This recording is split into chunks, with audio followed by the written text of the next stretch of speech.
I was taking photos with my camera. Suddenly, two cars crashed. I froze in shock, but when the drivers got out, they blamed everything on my picture taking. I was terrified. When I turned on the TV, every channel was showing disaster news, so I wrongly believed it was all my fault. But days later, I realized I had been tricked, so I planned a little revenge on my neighbor. That afternoon, while he watched football, I climbed onto the roof.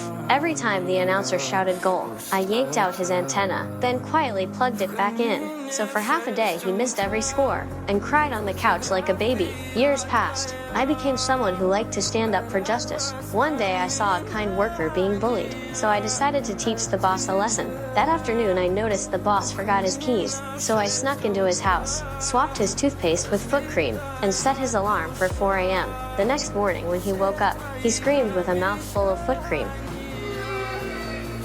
And when he came downstairs for work, he found the street completely empty, only a stray cat digging through the trash. He was confused, but instead of reflecting, he took all his anger out on the shop assistant. When I heard this, I decided to continue my punishment. This time I sneaked into his home again. I replaced his shoes with a smaller pair, rigged the light bulb with a thin needle, and salted the wine he loved to drink. When the boss returned home, he forced his feet into the tight shoes. Something felt wrong. He tried turning on the lamp, but sparks burst out. He broke into a cold sweat. Then he took a sip of wine to calm himself, and instantly spat it out. He finally realized, maybe this was a warning from above. From then on, he never bullied his employees again. I felt the joy of helping others. One day I found a thick photo album on the street. I saw missing posters all over the town, so I found the man and returned the album to him. However, at that moment I fell in love.